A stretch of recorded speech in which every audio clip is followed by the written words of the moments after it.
ఖచ్చితంగా వంశీకి ఏమన్నా అవనండి మీ కుట్రల వల్ల వంశీ మరణమే మీ ప్రభుత్వాన్ని బలికి పోతుంది, మీ బలి తీసుకుంటుందని కూడా మీకు హెచ్చరిక జారీ చేస్తూ, ఇటువంటి తప్పుడు ఎదవల కోసం అన్నం పెట్టిన పార్టీని కాదని తల్లి లాంటి పెద్దావిడ్ని అనరాని మాటలు మాట్లాడి ఒక తప్పుడు పార్టీలోకి చేరి తప్పుడు మాటలు మాట్లాడి జగన్మోహన్ రెడ్డి దగ్గర ఏదో మెప్పు సంపాదించాలని తప్పుడు పనులు చేసి ఈరోజు నువ్వు చేసిన తప్పులకి శిక్ష అనుభవిస్తూ, నువ్వు చేసిన పాపాలకి శిక్ష అనుభవిస్తుంటే ఈరోజు నువ్వు జైల్లో ఉన్నావని బాధ ఇళ్లలో ఒక్కడికి కూడా లేదు.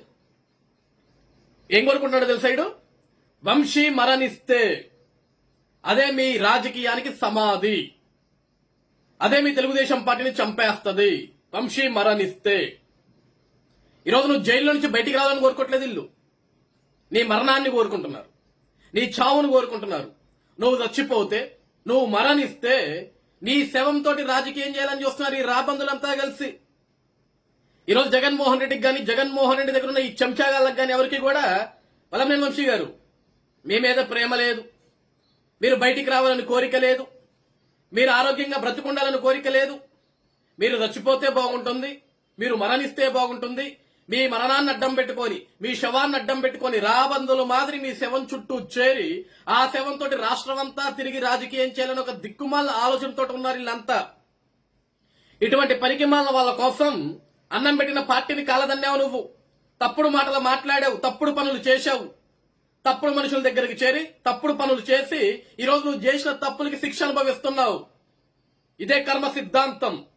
ఇటువంటి వెధవల కోసం ఈరోజు నువ్వు అనుభవిస్తున్నావు. ఈరోజు వైఎస్ఆర్సీపీ పార్టీలో ఉన్న నాయకులకు గాని, కార్యకర్తలు ముఖ్యంగా ఏదైతే జగన్ని నమ్ముకున్న కార్యకర్తలందరికీ చెప్తున్నా, ఇలాంటి పనికి మాల వాళ్ళందరూ కూడా మీ బాగు కోరుకోరండి. మీరందరూ చచ్చిపోతే మీ శవాల మీద రాజకీయం చేయాలని చూస్తుంటారు వీళ్ళంతా. వైఎస్ఆర్సీపీ పార్టీలోనే ఎవరు చచ్చిపోయినా సరే ఆ శవం దగ్గరికి వెళ్లి రాబందుల్లాగా చేరి ఆ శవంతో రాజకీయం చేసి రాష్ట్రంలో ఎట్లయినా సరే మళ్ళీ జగన్మోహన్ రెడ్డిని ముఖ్యమంత్రిని చెయ్యాలని ఒక ఆలోచన తప్ప, మీరు ఆరోగ్యంగా ఉండాలా, సంతోషంగా ఉండాలా, ప్రాణాలతో ఉండాలని కోరుకునే వ్యక్తుల్లో వైసీపీలో ఎవ్వరూ లేరు. వినండి, పేర్నాని ఏం మాట్లాడుతున్నాడు? పిచ్చెక్కింది, మరణాన్ని కోరుకుంటున్నాడు. ఇటువంటి వెధవల కోసం, ఇటువంటి పనికిమాల వాళ్ళ కోసం ఆ వైఎస్ఆర్సీపీ పార్టీ జెండాలు ఎందుకయా మోస్తున్నారు మీరంతా? మీ బాగు కోరుకోరు వీళ్ళంతా కూడా. అసలు వైఎస్ఆర్సీపీ పుట్టిందే ఒక రాష్ట్ర నాశనం కోసం, ప్రజల నాశనం కోసం. ఆ పార్టీ పుట్టిందే శవాల మీద. ఆయన ముఖ్యమంత్రి అయితే శవాన్ని అడ్డం పెట్టుకొని ఒక రాబందు, జగన్ అనేవాడు ఒక రాబందు. ఆ రాబందు పక్కన వీళ్ళంతా పిల్ల రాబందులు. మీ బాగు కోరుకునే వ్యక్తులు కాదు, రాష్ట్రం బాగు కోరుకునే వ్యక్తులు కాదు. జగన్ని ముఖ్యమంత్రిని చేయాలి, రాష్ట్రాన్ని సర్వనాశనం చేయాలి, ఉన్నదంతా దోచుకోవాలి, కార్యకర్తలు ఎక్కడ పోయినా పర్లేదు, ప్రజలు ఎక్కడ చచ్చిపోయినా పర్లేదు, చచ్చిపోయిన శవాలతోటి రాజకీయం చేసుకోవాలి. అటువంటి దిక్కుమాల నీచ చరిత్ర, శవ చరిత్ర కలిగిన రాజకీయ నాయకులు ఈ వైఎస్ఆర్సీపీ పార్టీ, ఈ నాయకులు. కాబట్టి కార్యకర్తలందరూ కూడా ఆలోచించండి.